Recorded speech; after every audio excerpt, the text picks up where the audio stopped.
Friends, ఫైనల్గా ఈ 2 రోజుల ఐపీఎల్ ఆక్షన్ పండగ ముగిసింది. ఈ 2 రోజుల్లో మన 10 టీంల యొక్క రూపురేఖలే మారిపోయాయి. అయితే ఈ వీడియోలో మనం ఈ ఐపీఎల్ 2025 ఆక్షన్లో అమ్ముడైన టాప్ 10 రిచెస్ట్ ప్లేయర్స్ ఎవరో చూసేద్దాము.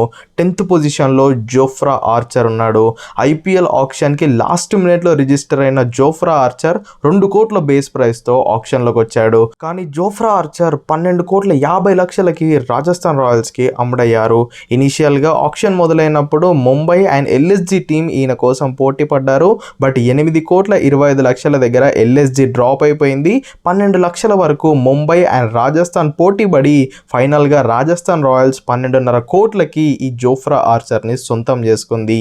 ఇంగ్లాండ్ ఫాస్ట్ బౌలర్ అయిన జోఫ్రా ఆర్చర్ ఆల్రెడీ రాజస్థాన్ టీంలో 2018 సంవత్సరం నుండి 2021 సంవత్సరం వరకు ఆడారు. అండ్ ముంబైలో 2022-23 సంవత్సరాల్లోనైతే ఆడారు. ముంబైకి అయినంతగా పర్ఫార్మెన్స్ అయితే ఇవ్వలేదు. సో ఆర్ఆర్లో ఉన్నప్పుడు మాత్రం ఈయన మంచి పర్ఫార్మెన్స్ ఇచ్చారు. ఈ ఇయర్ 2024 ఐపీఎల్లో గాయాల కారణంగా ఈయన పార్టిసిపేట్ అయితే చేయలేదు. 9th ప్లేస్లో జాష్ హెజిల్వుడ్ ఉన్నాడు. ఆస్ట్రేలియన్ ఫాస్ట్ బౌలర్ అయిన ఈ జాష్ హెజిల్వుడ్ 2 కోట్ల బేస్ ప్రైస్కి ఆక్షన్లోకి వచ్చాడు. అండ్ 12.5 కోట్ల రూపాయలకి ఆర్సీబీకి అమ్ముడయ్యారు. ఇనిషియల్గా ఆక్షన్ మొదలైనప్పుడు కేకేఆర్ అండ్ ఎల్ఎస్జి ఈయన కోసం పోటీ పడ్డారు. 8 కోట్ల దగ్గర కేకేఆర్ డ్రాప్ అయిపోయి ఆర్సీబీ ఎంటర్ అయింది. అండ్ 10 కోట్ల 25 లక్షల దగ్గర ఎల్ఎస్జి డ్రాప్ అయిపోయి ఎంఐ ఎంటర్ అయింది. కానీ లాస్ట్కి 12.5 కోట్ల రూపాయలకి ఆర్సీబీ ఈయన్ని సొంతం చేసుకుంది. లాస్ట్ ఇయర్ ఈయన ఐపీఎల్ ఆడలేదు. బట్ 2022-23 సంవత్సరాల్లో ఈయన ఆర్సీబీకి అయితే ఆడారు. ఈ జాష్ హెజిల్వుడ్ బాల్ని బాగా స్వింగ్ చేయడంతో పాటు మంచి హార్డ్ లెన్స్లో బాల్ని గుద్దుతాడు.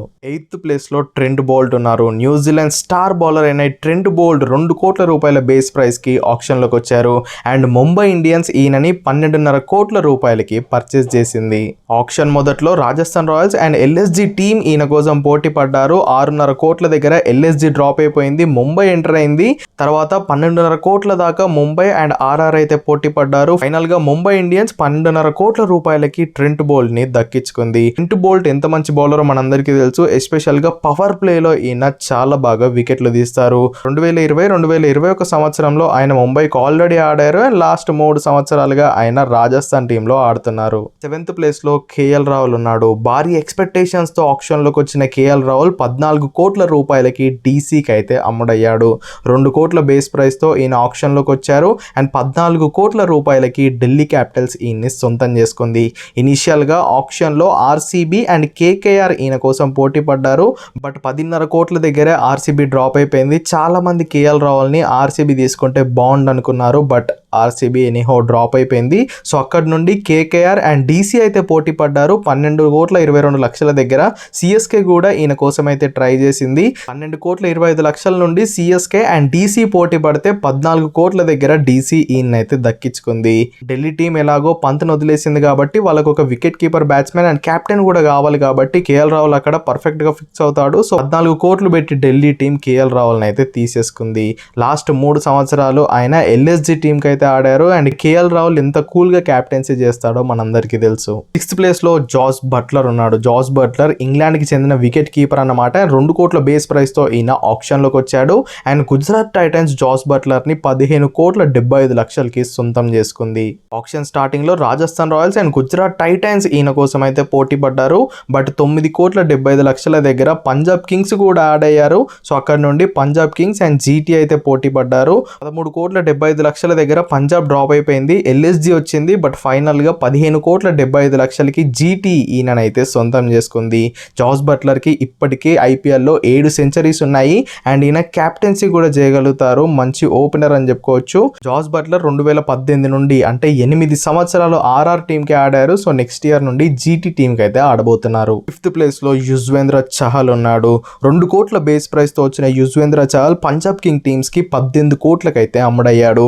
ఇది నిజంగా అన్ఎక్స్పెక్టెడ్ అని చెప్పుకోవచ్చు. ఎందుకంటే ఇప్పుడు యుజ్వేంద్ర చహల్ నేషనల్ టీంలో లేడు. అండ్ లాస్ట్ ఇయర్ కూడా అంత మంచి పర్ఫార్మెన్స్ అయితే ఇవ్వలేదు. బట్ అన్ఎక్స్పెక్టెడ్లీ పంజాబ్ దగ్గర పర్స్ వాల్యూ గట్టిగా ఉంది కాబట్టి యుజ్వేంద్ర చహల్కి 18 కోట్లు ఇచ్చి ఈయన్ని సొంతం చేసుకుంది. ఇనిషియల్గా ఆప్షన్లో జీటీ అండ్ సిఎస్కే చహల్ కోసం పోటీ పడ్డారు. మధ్యలో పంజాబ్ వచ్చింది, ఎల్ఎస్జి వచ్చింది, ఎస్ఆర్హెచ్ వచ్చింది. బట్ ఫైనల్గా పంజాబ్ కింగ్స్కే ఈయన 18 కోట్లకి అమ్ముడయ్యాడు. చహల్ ఐపీఎల్లో ఎంత ఫేమసో మనందరికీ తెలుసు. ప్రతిసారి పర్పుల్ క్యాప్ లిస్ట్లో చహల్ పేరు అనేది ఖచ్చితంగా ఉంటుంది. 2021 వరకు ఈయన ఆర్సీబీ టీంలో ఆడారు. గత 3 సంవత్సరాలు ఆర్ఆర్ టీంలో ఆడుతూ వస్తున్నారు. సో నెక్స్ట్ ఇయర్ నుండి ఈయన పంజాబ్ కింగ్స్కి ఆడనున్నారు. 4th ప్లేస్లో హర్షదీప్ సింగ్ ఉన్నాడు. ఈ ఇండియన్ ఫాస్ట్ బౌలర్ అయిన హర్షదీప్ సింగ్ 2 కోట్ల బేస్ ప్రైస్కి ఆప్షన్లోకి అయితే వచ్చాడు. అండ్ పంజాబ్ కింగ్స్ ఇతన్ని 18 కోట్లకి అయితే పర్చేస్ చేసింది. హర్షదీప్ సింగ్ ని పర్చేస్ చేయడానికి పంజాబ్ కింగ్స్ వాళ్ళు ఆర్టీఎం కార్డ్ అయితే యూజ్ చేయాల్సి వచ్చింది. ఇనిషియల్ గా CSK and DC Harshdeep Singh కోసం అయితే పోటీ పడ్డారు. 7 కోట్ల 75 లక్షల దగ్గర జీటీ ఎంటర్ అయింది. 10 కోట్ల దగ్గర ఆర్సీబీ ఎంటర్ అయింది. 11 కోట్ల దగ్గర రాజస్థాన్ రాయల్స్ ఎంటర్ అయ్యారు. 12 కోట్ల 75 లక్షల దగ్గర ఎస్ఆర్హెచ్ టీమ్ కూడా ఎంటర్ అయింది. ఫైనల్ గా ఎస్ఆర్హెచ్ టీమ్ 15 కోట్ల 75 లక్షలకి హర్షదీప్ సింగ్ ని సొంతం చేసుకుంది. బట్ పంజాబ్ కింగ్స్ వాళ్ళు అప్పుడు ఆర్టీఎం కార్డ్ అయితే యూజ్ చేశారు. దాని తర్వాత ఎస్ఆర్హెచ్ ని అడిగితే ఎస్ఆర్హెచ్ వాళ్ళు 18 కోట్లు పే చేస్తామని చెప్పారు. ఆ 18 కోట్లు మేమే పే చేస్తామని చెప్పి పంజాబ్ కింగ్స్ వాళ్ళు 18 కోట్లు ఇచ్చి హర్షదీప్ సింగ్ ని సొంతం చేసుకున్నారు. నన్ను అడిగితే హర్షదీప్ సింగ్ 18 కోట్లకి వర్త్ అని చెప్తాను. ఆ వర్త్ ని ఆయన చాలా టైమ్స్ ప్రూవ్ కూడా చేసుకున్నాడు. 2019 ఆయన కెరియర్ స్టార్టింగ్ నుండి పంజాబ్ కింగ్స్ కే ఆడుతూ వచ్చాడు. అండ్ ఇప్పటి నుండి కూడా ఆయన పంజాబ్ కింగ్స్ లోనే ఆడబోతున్నాడు. 3rd ప్లేస్ లో వెంకటేష్ అయ్యర్ ఉన్నారు. ప్రతి సంవత్సరం ఐపీఎల్ ఆప్షన్ లో ఒక ప్లేయర్ ఉంటాడు. ఆ ప్లేయర్ వాల్యూ అంత ఉండదు కానీ టీమ్స్ చాలా ప్రైజ్ ఇచ్చి ఆ ప్లేయర్ ని అయితే కొనుక్కుంటారు. ఈ ఇయర్ ఆ ప్లేయర్ వెంకటేష్ అయ్యర్ అని చెప్పుకోవచ్చు. ఈ సంవత్సరం కేకేఆర్ టీం వెంకటేష్ అయ్యర్ ని 23 కోట్ల 75 లక్షలు పెట్టి అయితే తీసుకుంది. ఇనిషియల్ గా 2 కోట్ల బేస్ ప్రైస్ తో వచ్చిన ఆయన కోసం కేకేఆర్ అండ్ ఎల్ఎస్జి టీమ్స్ అయితే పోటీ పడ్డాయి. దాని తర్వాత 8 కోట్ల దగ్గర ఆర్సీబీ ఎంటర్ అయింది. అక్కడ నుండి కేకేఆర్ అండ్ ఆర్సీబీ టీమ్స్ అయితే పోటీ పడ్డాయి. 8 కోట్ల నుండి 23 కోట్ల 75 లక్షల వరకు ఈ 2 టీమ్స్ అయితే పోటీ పడుతూనే వచ్చాయి. బట్ ఫైనల్ గా 23 కోట్ల 75 లక్షలకి కేకేఆర్ ఈ వెంకటేష్ అయ్యర్ అయితే సొంతం చేసుకుంది. వెంకటేష్ అయ్యర్ క్రూషియల్ టైంలో 6లు కొట్టగలడు అండ్ బాల్ తో కూడా ఆయన మంచి పర్ఫార్మెన్స్ అయితే ఇస్తారు. 2021 నుండి ఆయన కేకేఆర్ కే ఆడుతూ వచ్చారు అండ్ నెక్స్ట్ ఇయర్ కూడా కేకేఆర్ కే ఆడనున్నారు. మరి చూద్దాము ఈ 2025 ఐపీఎల్ సీజన్ లో ఆయన ఈ 23 కోట్ల 75 లక్షలకి న్యాయం చేస్తాడో లేదో. 2nd ప్లేస్ లో శ్రేయస్ అయ్యర్ ఉన్నాడు. 2024 టైటిల్ విన్నర్ అయిన కేకేఆర్ టీమ్ కి కెప్టెన్సీ చేసిన ఆయన హ్యూజ్ ఎక్స్పెక్టేషన్స్ తో ఈ ఐపీఎల్ ఆప్షన్ లోకి అయితే వచ్చాడు. అండ్ ఫైనల్ గా శ్రేయస్ అయ్యర్ ని 26 కోట్ల 75 లక్షలు పెట్టి పంజాబ్ కింగ్స్ టీమ్స్ సొంతం చేసుకుంది. 2 కోట్ల బేస్ ప్రైస్ తో ఆప్షన్ లోకి వచ్చిన ఈయన కోసం ఇనిషియల్ గా KKR and Punjab Kings teams అయితే పోటీ పడ్డారు.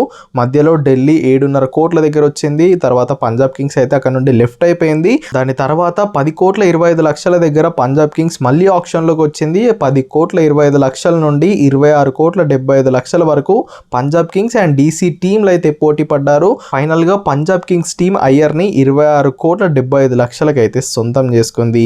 అయ్యర్ ఎంత మంచి ప్లేయరో మనందరికీ తెలుసు. 2021 సంవత్సరం వరకు ఆయన డీసీకి ఆడారు అండ్ లాస్ట్ 3 ఇయర్స్ ఆయన కేకేఆర్ కి ఆడారు. లాస్ట్ ఇయర్ టైటిల్ కూడా కొట్టారు. సో ఈ ఇయర్ నుండి ఆయన పంజాబ్ కింగ్స్ టీం కి ఆడనున్నారు. అండ్ ఫైనల్ గా ఈ 2025 ఐపీఎల్ ఆప్షన్ లో రిచెస్ట్ ప్లేయర్ వచ్చేసరికి రిషబ్ పంత్. లక్నో కెప్టెన్ ని డీసీ వాళ్ళు కొనుక్కుంటే డీసీ కెప్టెన్ అయిన పంత్ ని లక్నో సూపర్ జైంట్స్ వాళ్ళు కొనుక్కున్నారు. 2 కోట్ల బేస్ ప్రైస్ కి ఆప్షన్ లోకి వచ్చిన రిషబ్ పంత్ ని 27 కోట్లు పెట్టి లక్నో సూపర్ జైంట్స్ టీం అయితే పర్చేస్ చేసింది. ఐపీఎల్ హిస్టరీలోనే రిషబ్ పంత్ దే అత్యంత ఎక్కువ అమౌంట్. ఆప్షన్ స్టార్టింగ్ లో ఇనిషియల్ గా Lucknow super Giants and RCB టీంలు పంత్ కోసం అయితే పోటీ పడ్డారు. 11 కోట్ల 50 లక్షల దగ్గర ఎస్ఆర్హెచ్ ఆప్షన్ లోకి వచ్చింది. అక్కడ నుండి ఎస్ఆర్హెచ్ అండ్ ఎల్ఎస్జి టీంలు అయితే పోటీ పడ్డాయి. 20 కోట్ల 75 లక్షల దగ్గర ఎస్ఆర్హెచ్ డ్రాప్ అయిపోయింది. సో అక్కడ 20 కోట్ల 75 లక్షలకి లక్నో సూపర్ జైంట్స్ టీమ్ కి పంత్ అయితే సేల్ అయిపోయాడు. ఢిల్లీకి ఆర్టీఎం కార్డ్ యొక్క ఆప్షన్ ఉంది. సో 20 కోట్ల 75 లక్షల దగ్గర ఢిల్లీ టీం వాళ్ళు ఆర్టీఎం కార్డ్ని అయితే యూజ్ చేశారు. మళ్ళీ ఎల్ఎస్జి వాళ్ళకి అడిగితే వాళ్ళు 27 కోట్లు పెట్టడానికి రెడీగా ఉన్నట్టు చెప్పారు. సో అక్కడ డీసీ టీం డ్రాప్ అయిపోయింది. సో 27 కోట్ల రూపాయలకి Lucknow super giants team Rishabh పంత్ని అయితే సొంతం చేసుకుంది. రిషబ్ పంత్ డీసీ టీంకి 2016 నుండి అయితే ఆడుతూ వచ్చాడు. బట్ ఫైనల్గా ఇప్పుడు ఆయన టీం అయితే మారబోతున్నాడు. 2025 సంవత్సరం నుండి మనం రిషబ్ పంత్ని ఎల్ఎస్జి టీంలోనైతే చూడబోతున్నాం. సో ఈ 2025 ఐపీఎల్ ఆప్షన్లో సేల్ అయిన టాప్ 10 రిచెస్ట్ ప్లేయర్స్ వీళ్ళన్నమాట. మరి ఈ వీడియోపై అండ్ ఈ ప్లేయర్స్పై మీ ఒపీనియన్ అంటే కింద కామెంట్ చేయండి. వీడియో ఇన్ఫర్మేటివ్గా అనిపిస్తే లైక్ చేయండి, ఛానల్ని సబ్స్క్రైబ్ చేయండి.